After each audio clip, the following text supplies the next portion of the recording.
Test 2. You will hear a number of different recordings, and you will have to answer questions on what you hear. There will be time for you to read the instructions and questions, and you will have a chance to check your work. All the recordings will be played once only. The test is in 4 sections. At the end of the test, you will be given 10 minutes to transfer your answers to an answer sheet. Now turn to Section 1. Section 1. You will hear a man interviewing a woman in the street about her use of transport. First, you have some time to look at questions 1 to 5.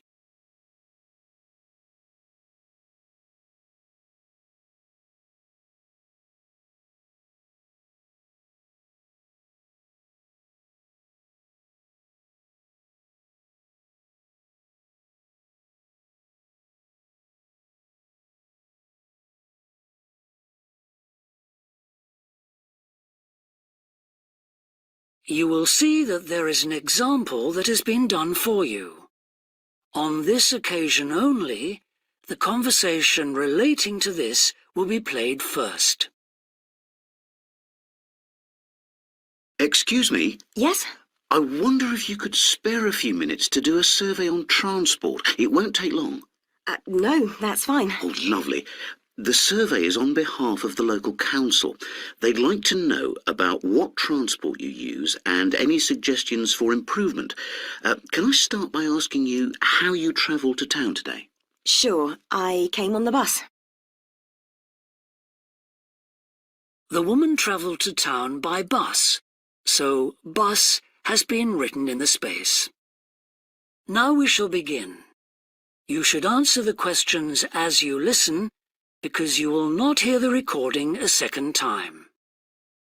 Listen carefully and answer questions 1 to 5. Excuse me? Yes?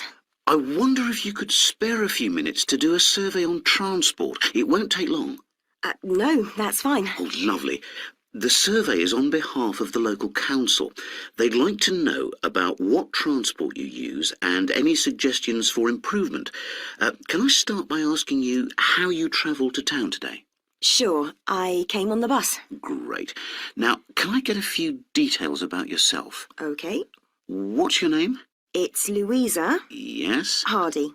Can you spell that, please? Yes, it's Hardie. Great, thanks. And can I have your address? It's 19 Whitestone Road. Oh, right, I know that area. It's Bradfield, isn't it? That's right. Is the postcode GT7? It's actually GT8 2LC. Great. And could I ask what your job is? Are you a student? I've actually just finished my training. I'm a hairdresser. Oh, right. And one more question in this section. What is the reason for you coming into town today? Actually, it's not for shopping today, which would be my normal reason, but to see the dentist. Right. Thanks. Before you hear the rest of the interview, you have some time to look at questions 6 to 10.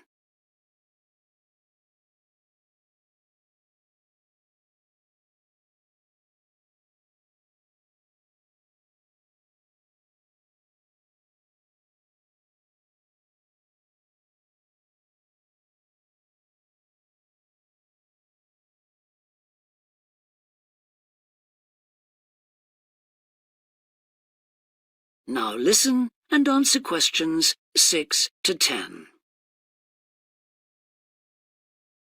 Now, in this last section, I'd like you to give us some ideas about the facilities and arrangements in the city for getting to and from work. Any suggestions you have for improvements? Well, something I've thought about for some time is that when I do walk and I'm doing a later shift, I think the lighting should be better. Yes, good point. And of course, I think it's a real shame they've been cutting down on the number of footpaths. They should have more of those. Then people would walk more. Yes, right. And I don't think there are enough trains. That's why I don't use them. You have to wait so long. Thanks. And finally, I'd like to ask your opinion on cycling. As you may know, there's a drive in the city to get more people to cycle to work. Right. But we realise that there are things which the council, but also employers, might do to help encourage workers to cycle to work. Yeah. Well, I have thought about it, and where I work, there are no safe places to leave your bikes. Okay. And also, I'd have to cycle uphill, and on a hot day, I'd arrive at work pretty sweaty, so I think I'd need a shower somewhere at work. Right. And I suppose the last thing is that I wouldn't be all that confident about cycling on such busy roads. I think I'd like to see you offering training for that. You know, I'd feel a lot better about starting if that was the case. Well, that's very helpful. Thank you very much for your time. No problem. Bye. That is the end of section 1. You now have half a minute to check your answers.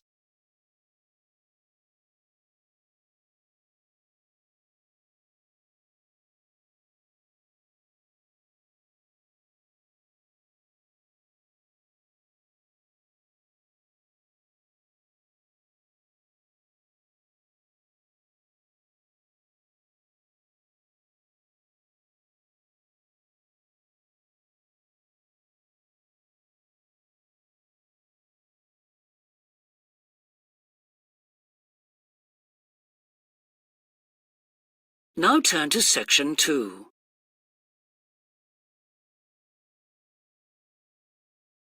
Section 2.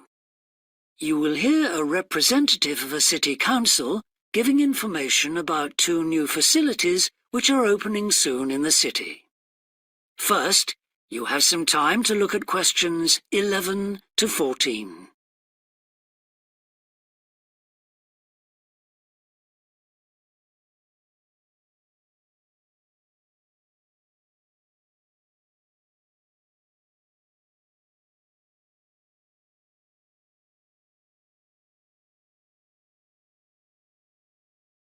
Now listen carefully and answer questions 11 to 14. Good morning. I'm very pleased to have this opportunity to say a little about 2 exciting new developments in the city: the Brackenside open-air swimming pool and the Children's Adventure Playground in Central Park. As many of you may know, the idea for these initiatives came from you, the public, in the extensive consultation exercise which the City Council conducted last year. And they have been realised using money from the SWRDC, the South West Regional Development Commission. First of all, Brackenside Pool. As many of the older members of the audience will remember, there used to be a wonderful open-air pool on the seafront 30 years ago, but it had to close when it was judged to be unsafe. For the design of this new heated pool, we were very happy to secure the talents of internationally renowned architect Ellen Wendon, who has managed to combine a charming 1930s design, which fits in so well with many of the other buildings in the area, with up-to-the-minute features such as a recycling system, the only one of its kind in the world, which enables seawater to be used in the pool. Now, there's been quite a bit of discussion in the local press about whether there would be enough room for the number of visitors we're hoping to attract, but the design is deceptive, and there have been rigorous checks about capacity. Also, just in case you were wondering, we're on schedule for a June the 15th opening date, and well within budget. A testimony to the excellent work of local contractors Hickman's. We hope that as many people as possible will be there on June the 15th. We have engaged award-winning actress Coral White to declare the pool open, and there'll be drinks and snacks available at the poolside. There'll also be a competition for the public to decide on the sculpture we plan to have at the entrance. You will decide which famous historical figure from the city we should have. Before you hear the rest of the talk, you have some time to look at questions 15 to 20.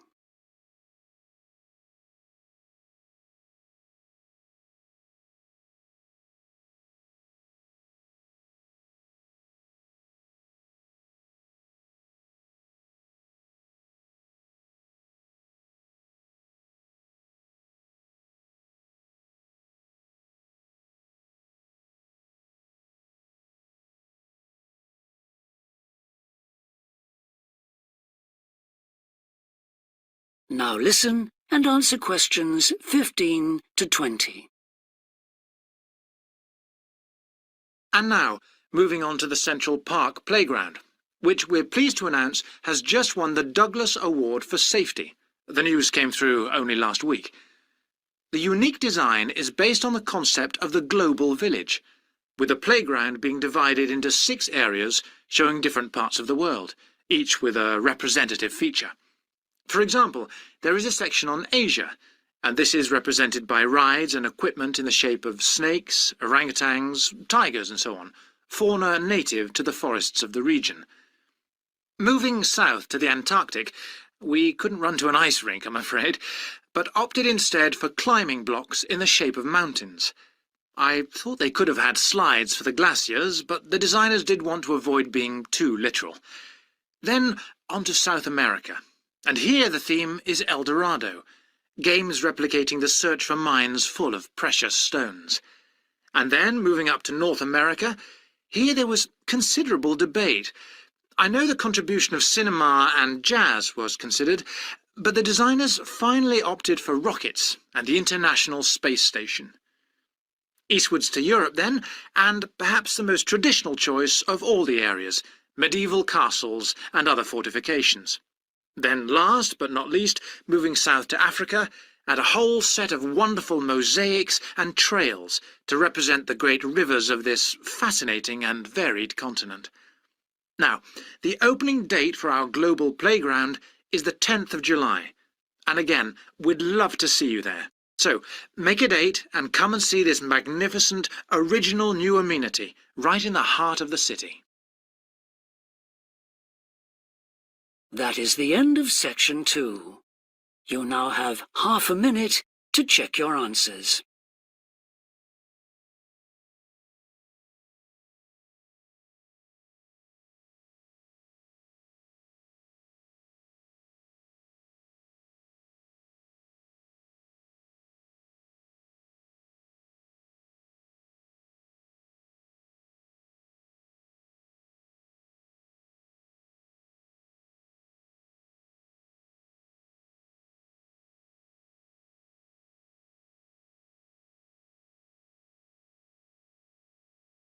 Now turn to section 3.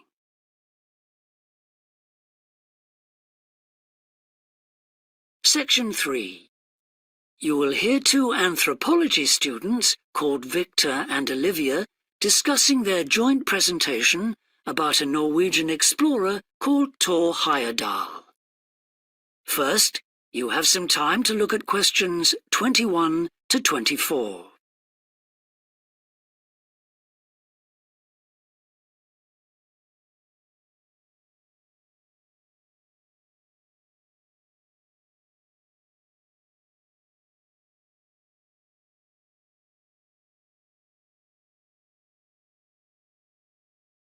Now listen carefully and answer questions 21 to 24. Right, well, for our presentation, shall I start with the early life of Thor Heyerdahl? Sure. Why don't you begin with describing the type of boy he was, especially his passion for collecting things? That's right. He had his own little museum. And I think it's unusual for children to develop their own values and not join in their parents' hobbies. I'm thinking of how Heyerdahl wouldn't go hunting with his dad, for example. Yeah, he preferred to learn about nature by listening to his mother read to him. And quite early on, he knew he wanted to become an explorer when he grew up. That came from his camping trips he went on in Norway, I think. No, it was climbing that he spent his time on as a young man. Oh, right. After university, he married a classmate, and together they decided to experience living on a small island to find out how harsh weather conditions shaped people's lifestyles. As part of their preparation, before they left home, they learnt basic survival skills, like building a shelter. I guess they needed that knowledge in order to live wild in a remote location with few inhabitants, cut off by the sea, which is what they were aiming to do. An important part of your talk should be the radical theory Heyerdahl formed from examining mysterious ancient carvings that he happened to find on the island. I think you should finish with that. Okay. Before you hear the rest of the discussion, you have some time to look at questions 25 to 30.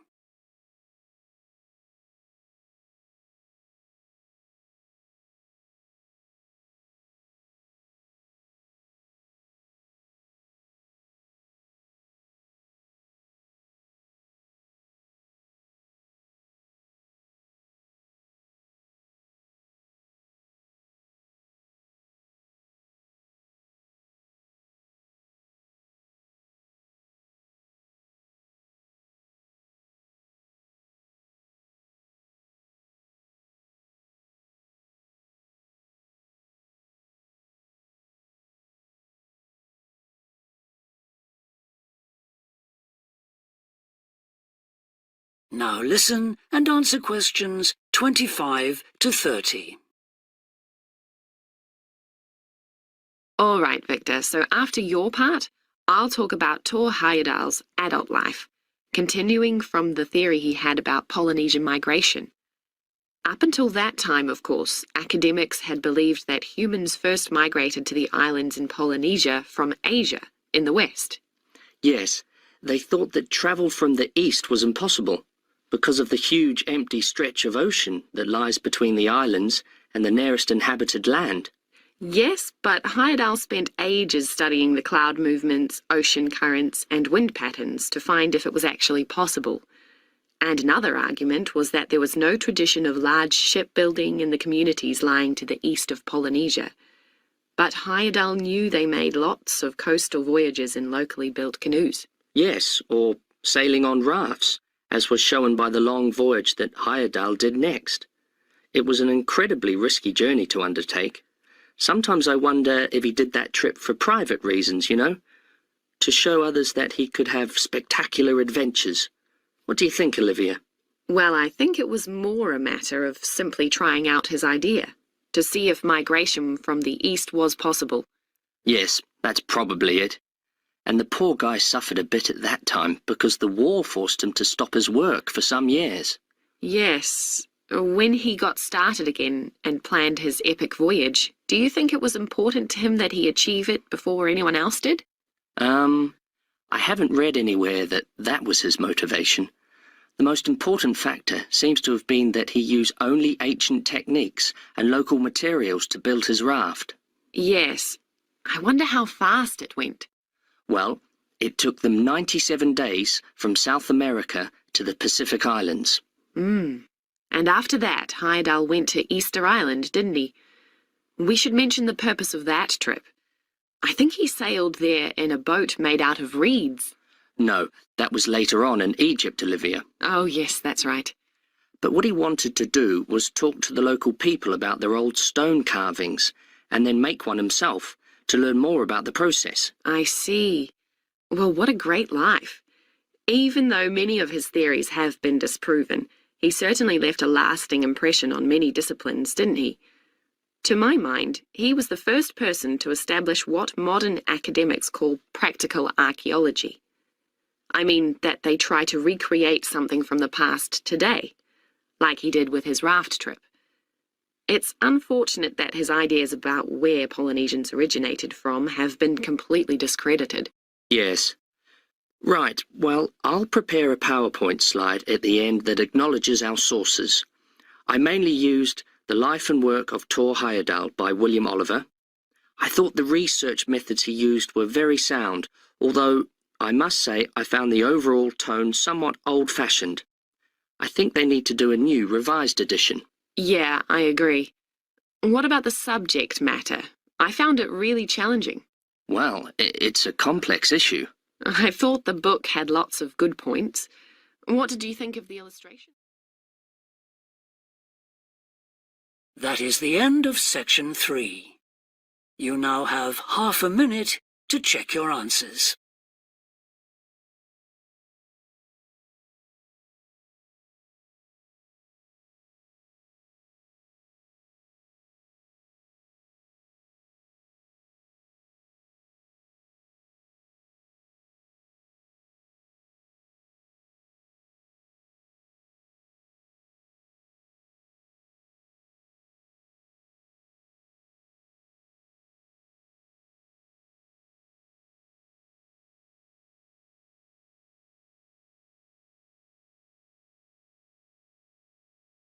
Now turn to section 4.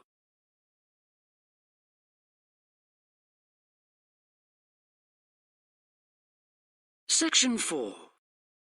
You will hear a business student predicting how management might change in the next few years. First, you have some time to look at questions 31 to 40.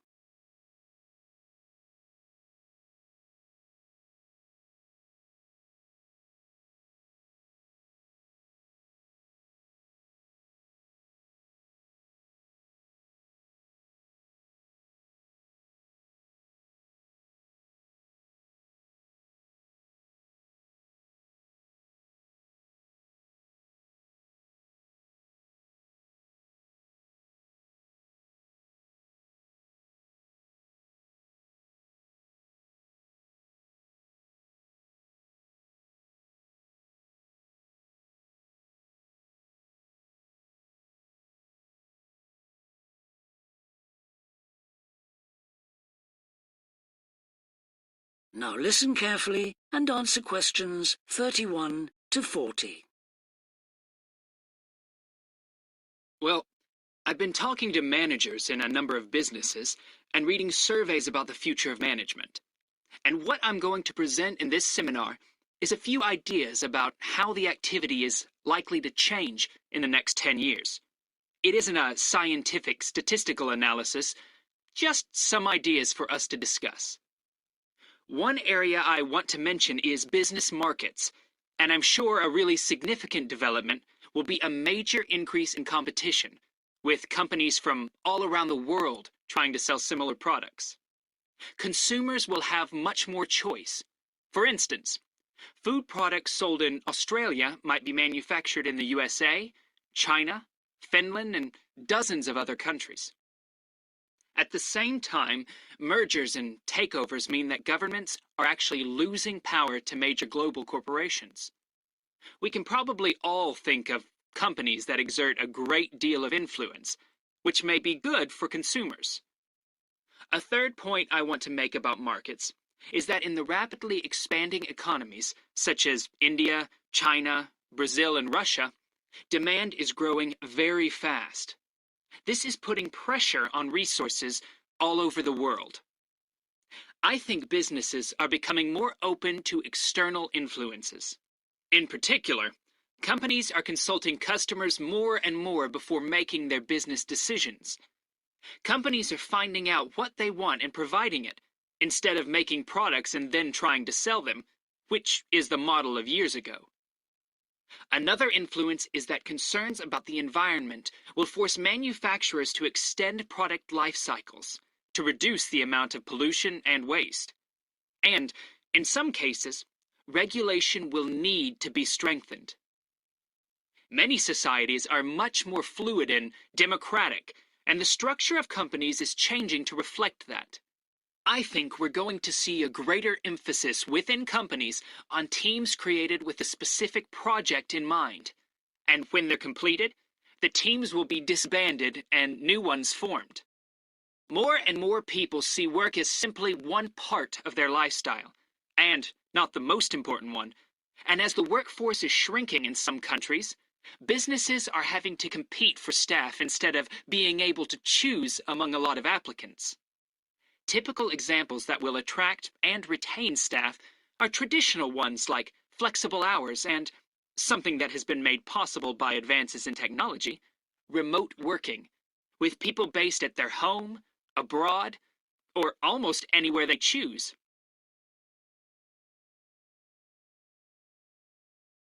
Management styles will almost certainly continue to change. Senior managers will require a lot more than the efficiency that they've always needed. Above all, they'll need great skills in leadership, so that their organization can initiate and respond to change in a fast-moving world where they face lots of competing requirements and potential conflicts. In most of the world, the senior managers of large businesses are mainly men in their 50s and 60s. The predominant style of management will almost certainly become more consultative and collaborative, caused, above all, by more women moving into senior management positions. Many of the changes are influenced by developments in the wider economy. The traditional emphasis of business was manufacturing, and of course the service sector is very important. But we shouldn't overlook the growing financial contribution of IP, that is, intellectual property. Some books and films generate enormous sums from the sale of related DVDs, music, games, clothes, and so on. Another point I'd like to make is that although I've been talking about companies, one trend that they have to face is the move away from people working for the same employer for years. Instead, more and more people are becoming self-employed to gain the freedom and control over their lives that they're unlikely to get from being employed. Okay, well, that's all I want to say, so let's open it up for discussion. That is the end of section 4. You now have half a minute to check your answers.